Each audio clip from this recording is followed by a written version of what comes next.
Hello and welcome back. You're with me, Kel Bell, and today marks our 100th episode.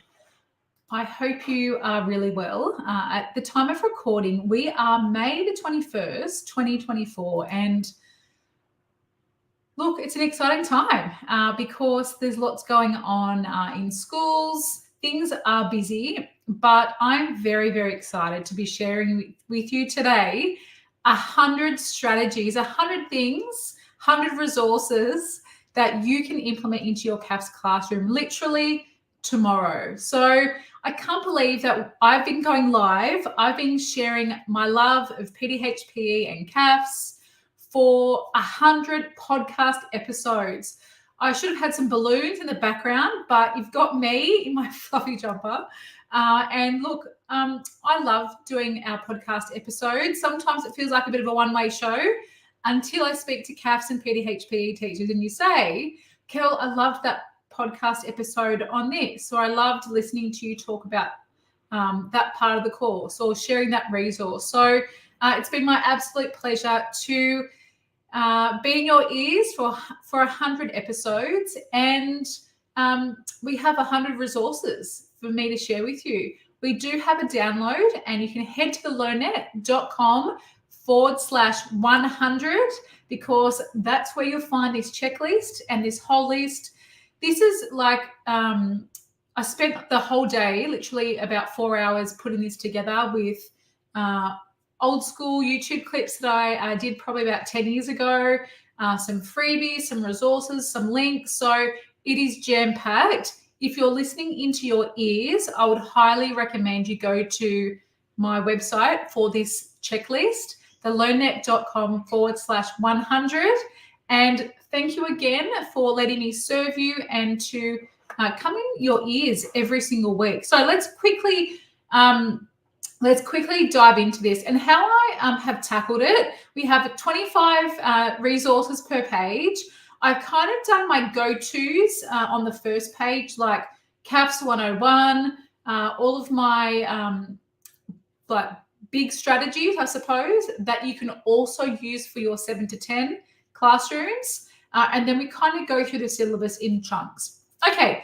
The first one is to use a run-far approach to breaking down a question. We have some links, we have some resources. Now, obviously, everything that I share within here, in some way, shape, or form, I've either done a podcast episode or a YouTube video, or it's inside the CAFS Collective, or I do masterclasses, or they're kind of my strategies. So run-far is my approach to breaking down a question. Number 2 is to make sure you use Peel paragraph structure. I like to use Peel because I'm a PE teacher. PE is in there for Peel. Number 3 is our GLUE annotations. So GLUE stands for the glossary of keyword. Is there a link in their question, in their answer? Knowledge and understanding of the syllabus, and where are the examples within that response? So I usually get the kids to, once they've written a response, to give each other feedback, or you might get them to do feedback on their own response and annotate it, and they can highlight, okay, in green, where are all the bits in green that I've actually used to address the glossary? Okay, let's use a pink highlighter, and let's work out where in that response I've linked it back together, back to the question. For you, it's the knowledge and understanding in orange, highlight it through the content and the answer. And then E is yellow, where they've actually used explicit examples, suave examples in their response. I will actually add suave in here because I didn't actually type that. But suave is my way to show examples through specific, unique, applied, varied, and did I say explicit? Specific, explicit examples. Okay, number 4 is win feedback. And win feedback stands for what you've done well, improvements to be made, and necessary actions to improve. So the way this looks is once the kids have done a response or an assessment, you can give them some feedback on how they've gone. And it's honestly worked with our CAFS Collective members for the last 4 years. It's very practical. It's 3 things. We usually put it at the end of an assessment task. So the kids usually do the first, we usually do the first part as a teacher, what they've done well, improvements to be made. And then they have to go, well, okay, as a result of that feedback, what am I going to do to actually action those steps? Okay, number 5 is to use a gratitude jar. And if you're watching this live, you might get, or if you're watching a YouTube video, you might get like a big jar like this and just a whole heap of Post-it notes. And the kids can write on there what they're grateful for that day, that morning, that session, that person, that activity, whatever it is. This is my gratitude jar, and this has our HMS and our CAFS collective members in here because I'm grateful for everyone in our memberships. And obviously this stemmed from my sister-in-law Marie sharing this with me years ago, but also Hugh Van Cuylenberg's book, The Resilience Project, and all their work with their GEM acronym showing gratitude, empathy, and mindfulness. So anyway, great little strategy. You can check out on Instagram a few samples that teachers have used over the years. Okay, number 6 is to put your students in cooperative learning groups. Kagan and Kagan is some are the researchers and team that kind of headed that stuff up when I was working for the Parramatta Diocese at Nagel College for 14 years. And really early on in my career, I think it's like 2005 and 2006, I started this journey of cooperative learning. So I did all the training. I went to some schools in the diocese who were very prevalent in cooperative learning. And I watched and observed. One of them was actually one of my friends, Nat Robbo, who I went to high school with. And that just became part of my practice. I think that's a bit of a secret ingredient to our success in our CAFS classroom and PE classrooms and past classrooms when I was working at Nagel, because when the kids work with each other, there's no competition. They're working together. They can bounce ideas off each other. They can be really collaborative. They can give some good feedback to each other. I really think that was part of a strategy to get really good results with our kids. Really a high number of Band 4, 5s and 6s with way above the state average every year. Okay, number 7 is using practical formative assessment strategies that actually work. And I have a booklet. I have a whole package that you can access at thelearnet.com/formative assessment. These are like 150 plus formative assessment strategies from my toolkit, things that worked over the years, and look, like 20 years of learning inside that package. So formative assessment was, again, one of those things that really helped my kids. Okay, the next strategies or the next resources you can find on our YouTube channel. So Kelly Bell, you'll see the signature colors are pink and aqua. And when I first left the classroom, I think in like December or November of 2020, sorry, I came out with a whole heap of videos to show the kids how to break down each of the glossary of keywords from, so number 8 is identify, 9 is outline, 10 is describe, 11 is examine, 12 is explain, 13 propose, 14 compare, 15 contrast, 16 discuss, 17 assess to what extent, 18 evaluate, 19 analyze. And we have a whole checklist for you guys. If you head to thelearnet.com/unlock the secrets, you would have seen me spruik that over the last 4 years, but these are words that the kids can use to actually demonstrate their understanding. So what I'd really recommend is for you to watch the YouTube clip first, and then, or even at the same time, you might download the freebie, the Unlock the Secrets freebie, and then you might, as you do kind of things, you might get the kids to watch the YouTube clip with me explaining those words and what you can do to show a marker, show the teacher, HSC marker, what those words actually look like in CAFS. So they're all on YouTube, but also you can get that checklist. Okay, number 20 is our acronym for wellbeing, which is SPEAKS. And I'd really encourage you guys to show that really good interrelationship between wellbeing. So the next few things look at wellbeing. So Mission Australia's youth survey is 21, really great resource for you to use with your students, but for them to also see that data about wellness and health. You can use that in lots of different ways. 22 is our friend Maslow in simplepsychology.org/Maslow. Look, I love Maslow's hierarchy of needs. The kids don't have to go into it too much, but I love how it's part of our course because it's kind of the basis to CAFS. Number 23 is to show the interrelationship between wellbeing. And I have a bit of a freebie for you where you can head to that. So the learnet.com/ I think option results is the URL, but obviously this checklist that you can access has all those links.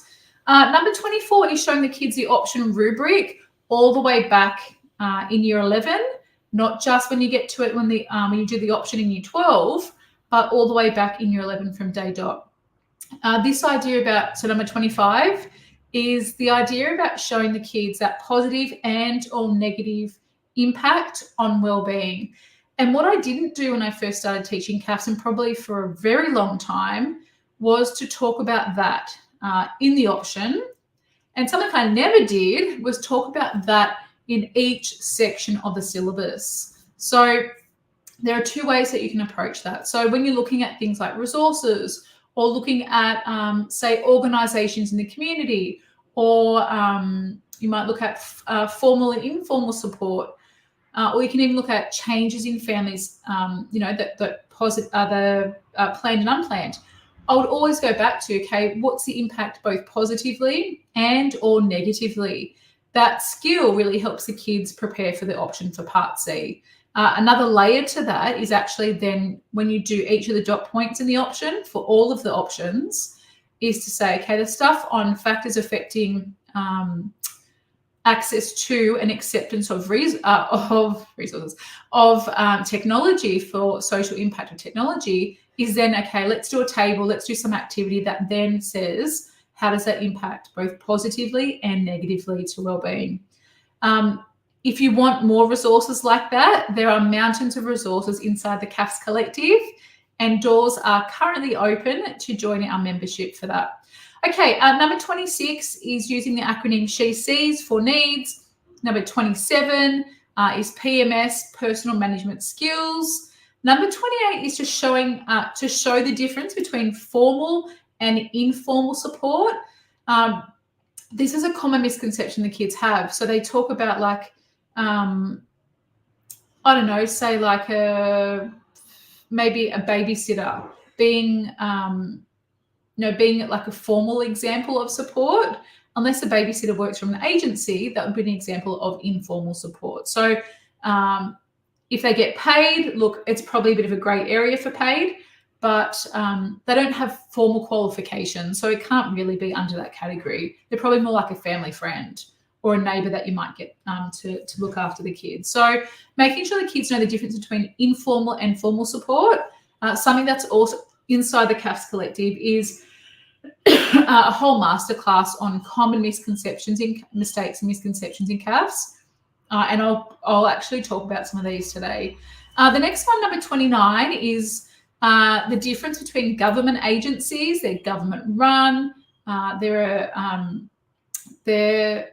both formal support, government agencies and community organisations. But this is another area that the kids get quite confused with.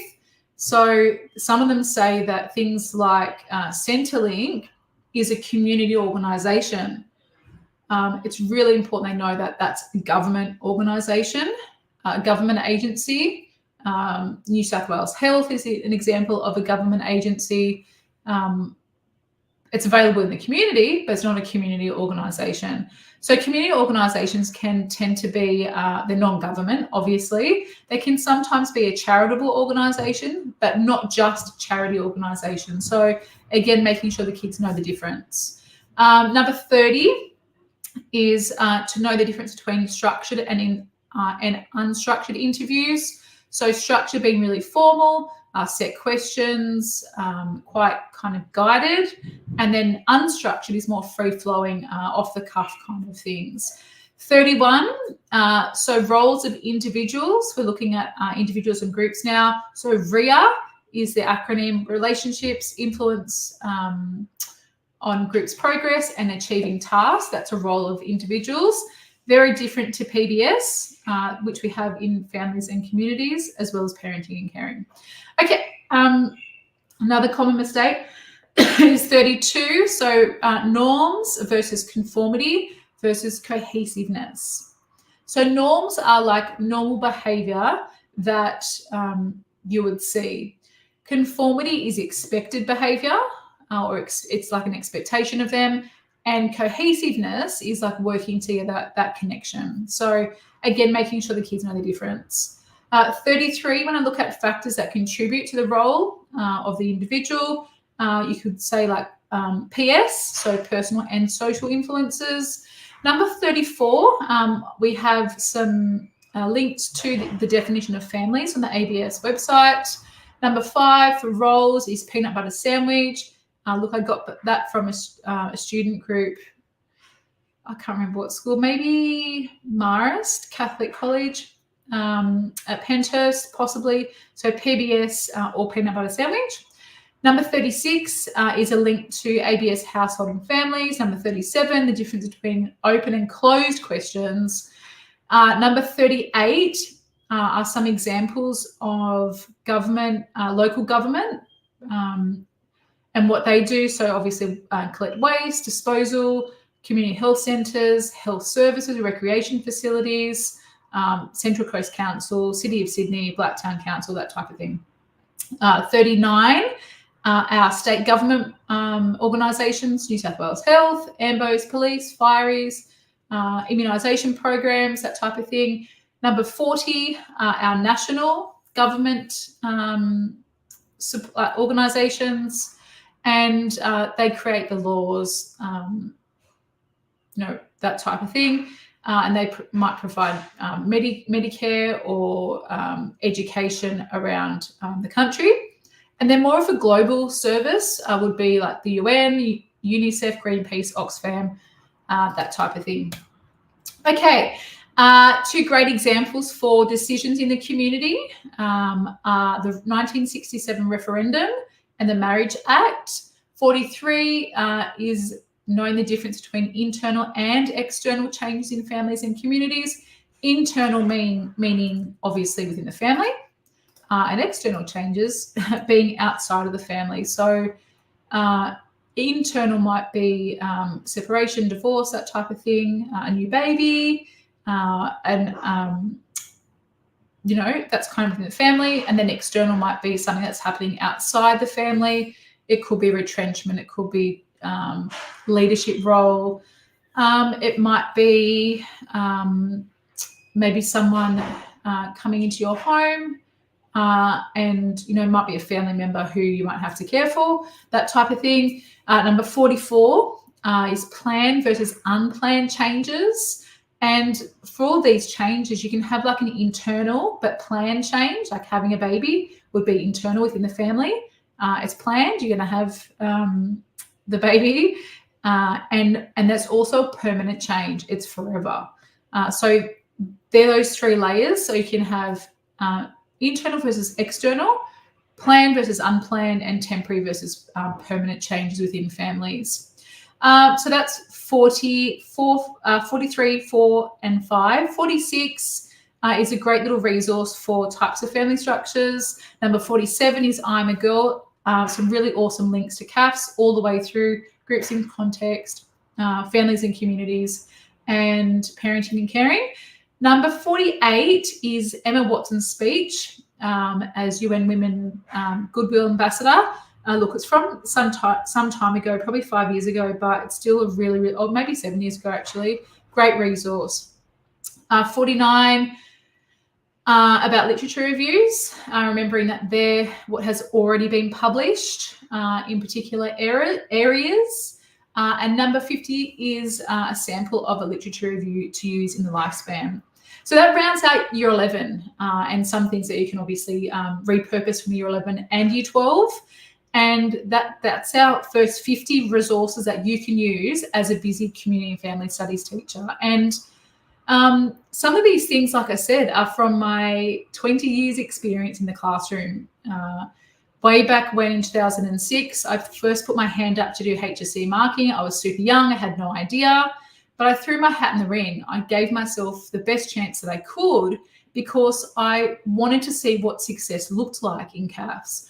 I wanted to go and experience what other CAFS teachers were doing, and so I could bounce ideas off with them. And back in those days, in 2006, there was no professional learning for CAFS. In fact, I've done no professional learning in community and family studies, completely self-taught. But what I was able to do was able to break down what I was doing in my classroom and then share that with teachers across the state. So obviously that connection and working with other teachers who have been in your shoes, who are in your shoes, who you can bounce ideas off with. And I loved HSC marking for that reason, because I was able to talk for 10 days or so, 14 days or so, just about community and family studies. And I loved marking in those days.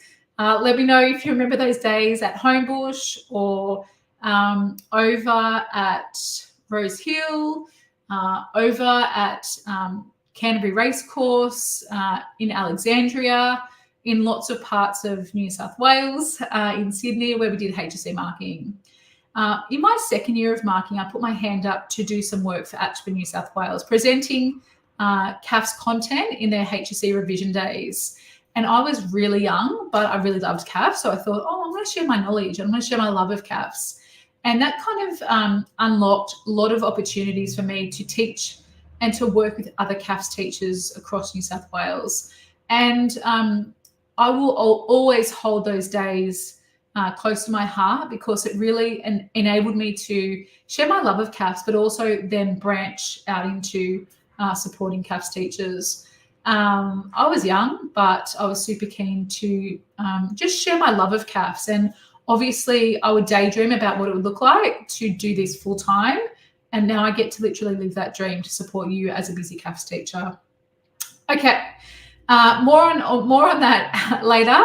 But let's look at the second 50 of our resources. Number 51 are our performance band descriptors.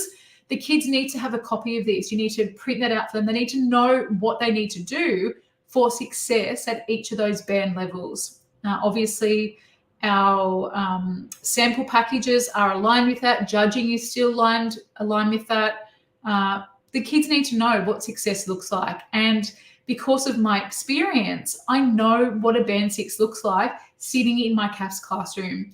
I know what a band 4 looks like, and I know what you can do to help get your kids from a band 3 to a 4, from a 4 to a 5, from a 5 to a 6. And I want to be able to show that with you. Inside our CAFS Collective membership is my favorite way to do that. And when we work together, we can obviously bounce ideas off each other, and I can show you some strategies, lots of strategies to help the kids. Number 52, another great resource, are our past HSC exams. We can also buy some booklets from the NESA website for exemplars. The Cambridge Checkpoints in CAFS is another great resource that you can use. Okay, let's look at some research resources. Number 53 is the purpose of research, being AEIOU. My kids back in, I don't know actually, maybe like 2017 or 16 came up with that acronym. Number 54 is a census data link, the census data that is online. The practical tools are great to use in CAFS. Number 55 is our acronym for sampling, being MSG or message, with the method, sample size, and sample group. 56 is another little thing that I learned from a school. I think this was from St. Leo's at Warrawonga. Rebecca stole some cotton candy voluntarily for sampling methods. Number 57, please make sure you have a look at this one, the difference between reliability and validity. Common mistake. Teachers still don't know it. Kids still don't know it. We're talking 20 years later. So please check out those resources. But we also have lots of stuff in the CAFS Collective to help you. 58 is ethical behaviour using the acronym BURP. 59 is primary versus secondary data.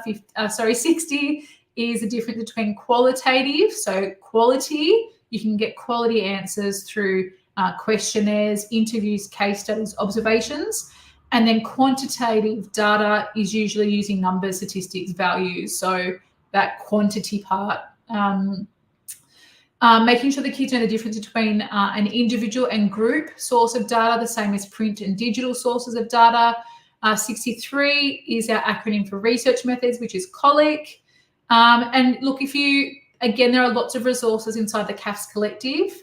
I will be gifting our CAFS Collective members at the end of August our strategic approaches to the IRP course. We've had over 300 teachers take that. And I think it's time to shelf that particular program, but still make it available. I won't launch it like I have been, but I'll make it accessible for our CAFS Collective members. If you're a CAFS teacher, you can still purchase that online, the learnnet.com/IRP. But look, that particular program is going to be shelved in terms of promotion, that type of thing. It'll always sit on my website until the syllabus changes, but CAFS Collective members will be getting access to that. So if you would love to have access to those resources, let me know, because we're looking to have lots of new teachers join us over the next 2 days. Okay, family and societal interactions. We've got some resources. So 64 are some acts. So Family Court of Australia, Family Law Act. 65 is the Children and Young Persons Care and Protection Act, New South Wales. Some organisations that support young people, aged and adults. So White Ribbon Australia, Share the Dignity, Dry July, and University of the Third Age. 67 is again a couple of community-based organisations for family and societal. So Reach Out, PCYC, Meals on Wheels, Vinnie's, CODA, and Red Cross.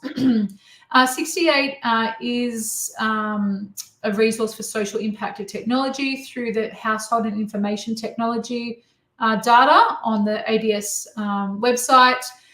69 is the reasons for the development of technology using RESTIC as an acronym. 70, factors affecting access to and acceptance of. The kids get those two confused, like development of technology and access. So please make sure they know the difference. So the reasons, I always got the kids to kind of go reasons, RESTIC, and then factors, EGRACE. Like those two, obviously that's not a memory jogger, but get the kids to go reasons, RESTIC, R and R, and then the factors affecting access and acceptance of is EGRACE. And a great resource is A Social Dilemma. I've watched snippets of it personally, but not the whole thing. So I should really make that on my to-do list. I wouldn't watch the whole thing with the kids, but maybe set it for like a homework task over a couple of nights, and then maybe have a series of discussion questions back at school. Number 72 are the labour force patterns for individuals and work. 73, the work pattern suitability, some resources in there. 74 is our acronym for changing work patterns, EGFEET. Individuals and work doesn't have too many acronyms that are memorable. Like there's 11 patterns of work or something. So 11, 9, I don't know. There's lots. So I would love to hear from you guys if you have some memorable ones for work. 75 are some organisations and support for work, for workers, employees, employers. So Fair Work Ombudsman, New South Wales Fair Work, Australian trade unions, and the WH&S Act. So there are our options. 76 is the acronym PIT to use for prevalence, individual diversity, and terminology, that first section of the syllabus. Please make sure you're using relevant current statistics around prevalence and terminology. You're looking at the positive and negative or negative impact on that terminology for the group. 77 is using some data on the AIHW website. Obviously, they work closely with ABS. They're both two Australian organisations. Census data, but also things like Department of Health and Aged Care. Great government support for groups in context. 78 are some support services for rural and remote and youth. So Rural Aid, Triple R Network for rural and remote families, Royal Flying Doctors, Headspace, Kids Lifeline, PCYC. Types of services, our acronym is FATLEACH. So things like Centrelink, the pension, Lifeline Services New South Wales. Number 8 is our acronym CAR, I actually teach them the other way around. I actually say that there are lots of factors that affect the access for these groups. Okay, so I talk about CAR, like the characteristics, the aspects of the services, and then the resources, knowledge, energy, money, and time. KMET, knowledge, money, energy, time, whichever way. And then I say, okay, they impact on the access to the services. And then let's look at some of those services. Be really mindful of the services you talk about there. Double up later on. Introduce them here. Actually, introduce them in year 11 for in term 1 for formal support through government agencies and community organisations. And then you can talk about them again for families and communities. Then you can talk about them again for groups in context. And then again in some of your options, again in parenting and caring. Just make life so much easier with all those services. Okay, 81 is knowing the difference between a government policy and a legislation. This is a very common mistake that the kids still make. And I have a feeling that a lot of teachers still make this mistake. So I know when I first started teaching CAFS, I certainly made that mistake. So making sure the kids know that a legislation is a law. It has been handed down. There's a consequence of that legislation. And a policy is like an initiative to enact maybe an inequity that's happening within the community. Policy might be to help guide a group or an organisation around how to protect a group, but don't just clump it together. They're two separate sets of terminology. They are together in the syllabus, but it's not policy legislation. It's policy and legislation. Make sure the kids know the difference between the two, and you have examples of both groups. I reckon probably 3 or 4 of each. 3 or 4 legislations, like the Act, the law, and then 3 or 4 government policies. Okay, and again, there are masterclass sessions inside the CAFS Collective that you can have access to. So I can show you there's some cards and some matching activities and some specific things that the kids can use. Okay, 82 are some community organisations. Think outside the box. Think about SWAV. They're very specific. They're unique.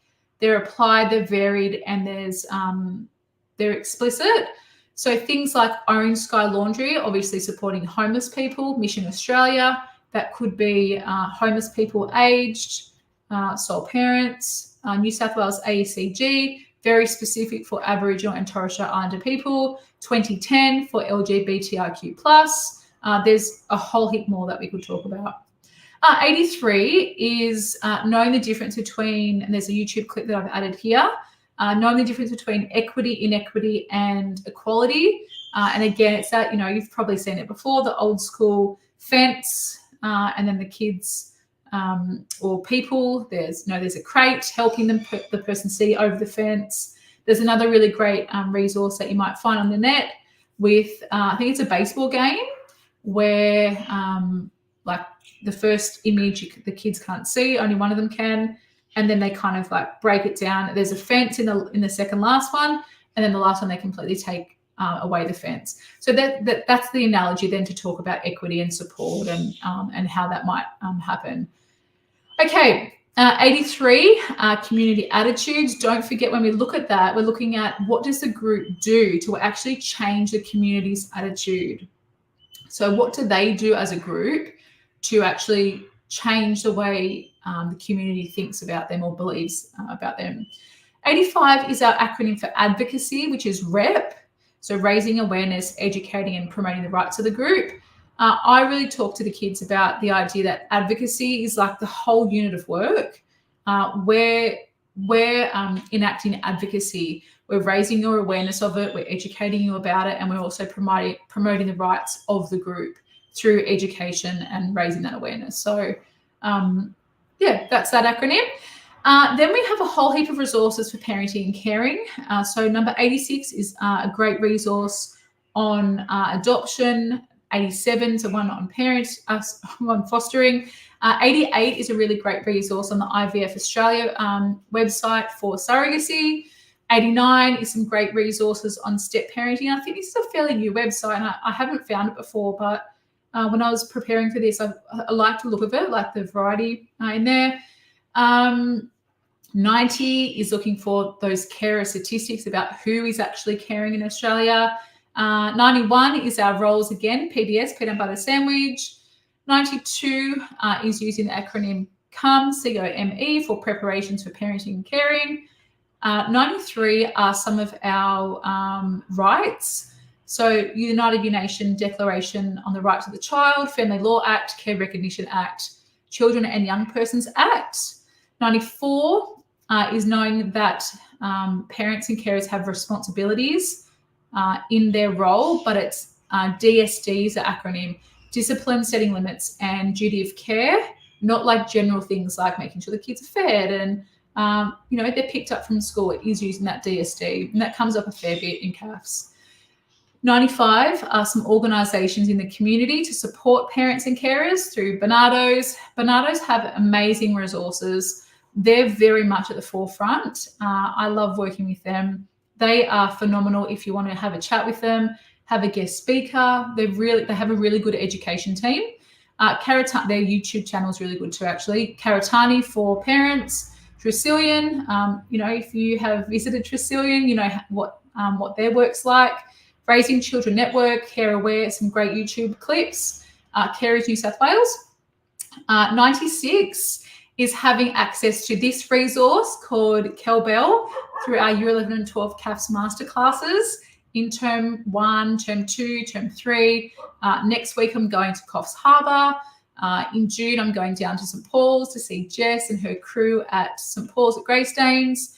So obviously accessing me as a resource for my 20 plus years of experience, marking, 16 years, supervisor of marking for 5 of those years, senior marker for 10 of it. There's a link there if you want me to come to your school or join you via Zoom. 97 is our Strive for HSC Success in CAFS package. If you want resources, templates, scaffolds, questions broken down, sample answers, that's phenomenal for you to have access to those sorts of things. Number 98, if you have any life skills kids in your class and are really struggling for some resources that are matched to the mainstream course, the package is available for you guys.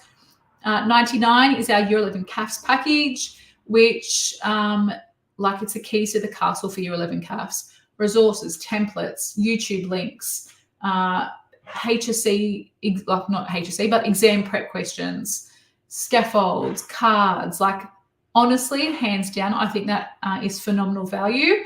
And number 100 is my favorite way to support a community and family studies teacher just like you, and that's the CAFS Collective. We have 85 CAFS teachers in the CAFS Collective. This is our 4th year of the membership. We have about 20 OG members who have been there from the beginning. So a huge thank you to you. You know who you are. I feel very blessed to support you.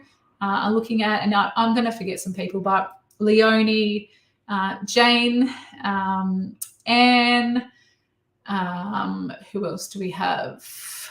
Viv, Jin, did I say Leonie? I've forgotten people, but there's about 20 teachers who have been there from the beginning. So if you would love to join 85 plus CAFS teachers across New South Wales, it's my absolute pleasure to have you. And I know things are tight. With schools, and it really blows my mind to think that you guys want the support, but your schools aren't supporting you in that role. So let me know if you have any questions about the CAFS Collective. This is our final kind of focus just on CAFS, because we're moving into a new phase with our podcast.